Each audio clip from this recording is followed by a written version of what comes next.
사실 우리 대한민국 정부 수립을 하면서 대통령제를 바로 시작했기 때문에 우리나라는 의원내각제는 시도조차 안 해본 나라라고 생각할 수 있는데, 여기서 중요한 거 1960년에 4.19 혁명 이후에 우리가 의원내각제를 한 1년 정도 했었어. 근데 일종의 실패했지. 의원내각제가 제대로 확립되기 전에 박정희 장군이 이끄는 군사 쿠데타 세력이 다시 권력을 장악하는 바람에 실패로 끝났는데, 그래서 우리는 의원내각제를 안 해본 적은 없는데 좀 쓰라린 기억은 있는 거지. 근데 사실 그때 4.19 혁명 이후에 그때 있는 정치인들이 그렇게 쉽게 의원내각제로 간 이유는 뭐냐면은, 우리 대한민국 정부 수립 이전에 일제 식민지 때 우리 독립운동가들이 외국에 중국에 가서 임시정부로 만들었었잖아. 임시정부. 그 임시정부가 뭐 여러 지역을 돌아다니면서, 왜냐면 일본 경찰에 쫓기고 군대 쫓기니까 여러 지역에서 임시정부를 계속 운영했지만, 그 임시정부 기간 동안 일종의 임시정부의 헌장을 5번 바꿨어요. 개헌을. 그 5번 개헌, 5개 헌장, 정부 형태의 기초는 다 의원내각제였어. 그래서 사실 그때는 우리가 이제 독립을 하면 어떤 정부를 가질 것이냐, 어떤 민주정부, 왕이 없는 어떤 정부를 가질 것이냐 할 때 사람들에게 모델은 내각제였어. 그때는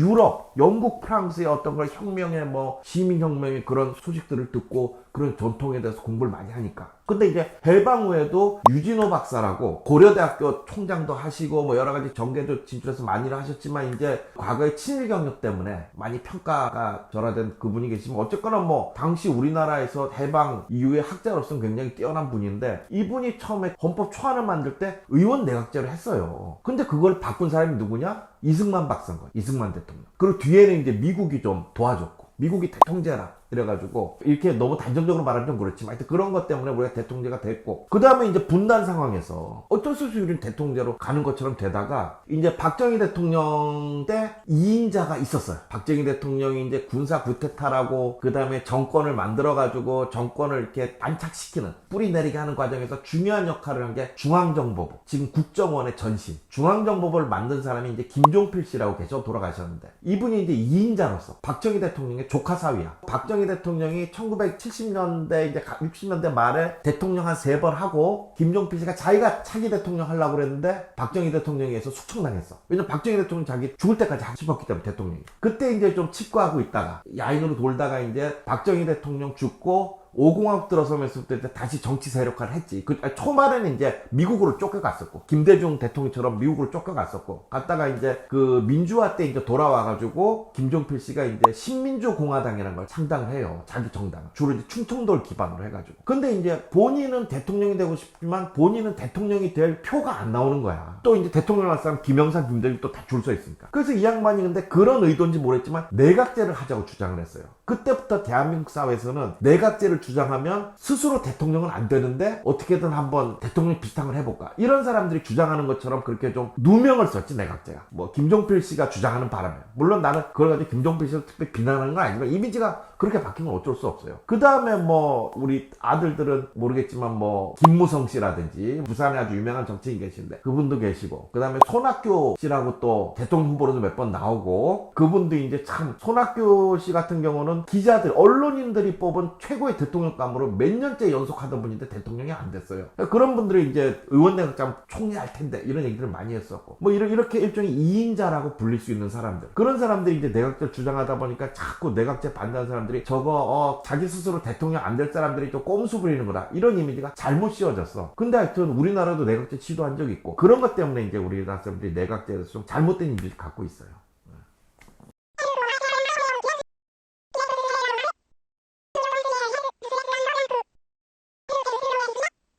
아베 총리 같은 경우 한 11년 정도 했어요. 근데 이제 일본의 내각제에서 아마 최장수 총리일 거야. 근데 우리 입장에서는 아베 얼마 전에 참 그 충격적인 테러로 인해서 그렇게 사망하긴 했지만, 우리 입장에서야 참 아베 총리가 마음에 안 들고 참 문제가 많은 사람인데, 일본 내에서는 인기가 있었던 거지, 나름. 물론 일본 내에서도 인기가 떨어졌을 때도 아베가 계속 정치적으로 살아남은 근거는 있어. 석패율 제도라고, 일본의 중견 중견 이상의 정치인들이 이상하게 턱걸이해서 국회의원 하는 게 있어요. 그 얘기는 나중에 석패율 제도 다시 기회가 있으면 하기로 하고. 하여튼 근데 의원 내각제라고 해서 총리가 꼭 짧게 하라는 뭐 그건 없어요. 왜냐하면 지금 아마 우리나라 현재 정치에서 좀 대통령이 마음에 안 드는 사람들은 대통령 좀 빨리 어떻게 할 수 없나. 근데 대통령 임기가 5년 보장되고 헌법으로. 근데 그만두게 하려면 탄핵밖에 없는데 어떻게 탄핵을 또 하냐고. 그러니까는 뭐 그러다 보면 좀 요 근래 영국에서 총리가 막 45일 만에 퇴임하고 이런 거 보면 야 총리면은 굉장히 빨리 바뀌는 거 아닌가. 그래서 빨리 바뀔 수 있기 때문에 내각제가 낫다라고 하는 주장에 또 반대 의견은 뭐냐? 내각제도 총리가 오래 한다. 아베 봐라. 근데 사실 오래 한 총리는 많아요. 독일의 메르켈 총리. 메르켈 총리가 한 9년인가 했을 거예요. 10년 넘었나? 근데 메르켈 총리 사임하고 나서 독일의 중고등학교 남학생들이 물어봤댔잖아. 선생님한테. 선생님 남자도 총리할 수 있어요? 이러고. 왜냐면 워낙 오래 하니까. 독일은 총리를 오래 해요. 반은 아닌데. 이제 그 2차 세계대전 끝난 이후에 아데나워 총리라고 있어. 이 양반도 거의 10몇 년 했고. 뭐 헬무트 콜이라고 지금 세대는 모르겠지만 50대 이상은 알 거예요. 헬무트 콜 총리도 10년 넘게 하고. 우리가 기억하는 유럽의 총리들은 10년 넘게 한 사람들 많어. 마가렛 대처도 14년인가 11년인가 했고. 영국의 철의 여인. 근데 그 사람들은 오래 한 이유가 잘하니까 그래. 잘하니까. 그 나라 국민들이 볼 때. 왜냐면 국회의원 선거를 계속 하거든. 국회의원 선거를 할 때마다 하고 나서 그 사람을 또 총리로 시키는 거 아니야? 그건 잘했으니까 오래 한 거지. 억지로 임기가 보장돼서 오래 한 게 아니라고요. 그래서 자꾸 일본의 그 아베만 예를 들면 저거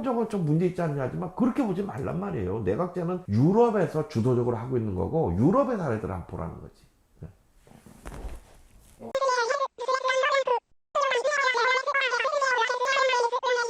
그런 게 이제 우리가 이때까지 내각제가 한국에 안 맞다고 주장하는 사람들의 근거 중에 하나야. 지금도 뭐라 그러냐. 각 정당이 특정 집단의 이익을 대변하게 되면 어떡할 거냐. 국회에서 그런 식으로 되면 안 되기 때문에 전 국민을 다 대변하는 대통령, 모든 국민을 대변할 수 있는 대통령이 그런 걸 견제해야 된다 라고 주장하는 사람들이 있는데 우리 가슴에 손을 얹고 한번 생각해 보자고. 과연 대통령이 그러면 진짜 전 국민을 대변하는지. 특히 요즘들은 아닐 거예요. 전 국민을 대변한다고 얘기는 하지만 아닌 거잖아. 지금 현재 우리 국민의힘 민주당도 다 자기네들의 국민을 대변한다고요. 아니잖아. 그 차라리 각 정당의 입장이 명확한 게 좋아요. 우리 정당은 이런 집단을 대변한다. 그래가지고 국회에서 서로 협상하란 말이에요. 그거를 가지고. 지금 이 시점에서는 진보적 정책이 더 중요한가? 보수적 정책이 더 중요한가? 보수적 정책이 더 중요하면 글로 힘을 쏟고 또 진보적 정책이 더 중요하면 글로 힘을 쏟고 이렇게 타협과 협상이 되는 게 차라리 정당들이 정체가 분명한 게 더 낫다는 거지. 애매모호하게 전부 자기가 국민을 대표한데 그건 오히려 사기극일 가능성이 크니까. 그래서 그건 잘못된 일종의 내각제를 반대하는 잘못된 논거라는 거지.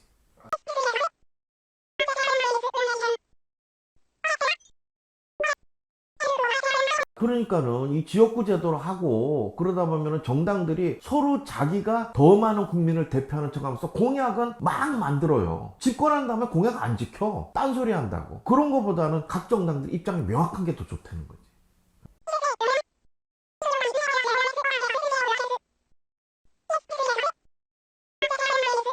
지금 내각제를 반대하는 사람들 목소리가 더 큰데 훨씬 내각제 주장하는 사람들 목소리가 조그맣고 반대하는 이유 중에 하나가 국민들이 직접 대통령을 뽑는 권리 그게 87년 민주화에서 우리가 크게 얻은 성과인데 그걸 국민들이 스스로 포기하고 지금 뭐 국민들 속이고 기만하고 이렇다고 비판받는 국회의원들이 뽑은 총리를 그럼 국민들이 받아들이겠냐 이게 제일 큰 반대 이유 중에 하나예요. 근데 이제 이렇게 주장한 사람들이 잘못 말하는 것 중에 하나 살짝 빼고 말하는 게 뭐냐면 우리가 내각제로 가려면 헌법을 바꿔야 돼. 개헌을 해야 되는데 개헌을 하면 새 헌법화해서 국회의원 선거를 다시 해야 돼요. 그래서 지금 국민들이 안 믿고 의심하고 싫어하는 국회의원들을 딱 물갈이를 할 수가 있어. 단 선거 제도가 바뀌어야 돼. 지금과 같이 지역구 선거 제도를 기반으로 비례대표 조금 뽑지만 지역구 거의 뭐 우리 한 300석 중에 250석을 지역구로 뽑으니까 이 지역구제를 기반으로 해서 내각제라면 이건 희망이 없어. 차라리 대통령제 하는 게 나을 수도 있어. 근데 만약에 그렇게 하면 저 일본 꼴나. 지금 문제가 뭐냐 또 내각제 반대하는 사람들이 꼭 일본 예를 들어요. 우리나라도 일본 꼴 나려고 그래요. 일본은 내각제가 굉장히 기형적으로 잘못된 나라. 내각제가 굉장히 잘못된 예 중에 하나야. 실제로 유럽의 내각제 잘하는 나라들이 얼마나 많은데 왜 꼭 일본 예를 드냐. 자, 그래서 우리가 내각제 제대로 되려면 유럽처럼 완전 비례대표제. 그러니까 지역구 뽑지 말고, 우리 왜 비례대표 선거도 하잖아. 국회의원 선거할 때. 투표용 2개 받잖아. 지역구 후보 뽑는 거, 비례대표 뽑는 거. 그렇게 정당에서 자기네가 국회의원 시킬 사람들 이 명단을 쫙 내면은 정당에 투표해가지고, 그래가지고 완전 비례대표제에서 선출되는 국회의원들은 한 정당이 국회의석의 과반을 넘지 못할 거고, 그럼 서로 타협 협상이 가능하기 때문에 일단 사람들이 생각해야 될 거. 지금의 국회의원이 내각제 하는 거 아니다. 개헌 후에 선거제도 바꿔가지고 새 국회의원 뽑는다. 거기다 한번 희망을 걸어보자. 라는 얘기지.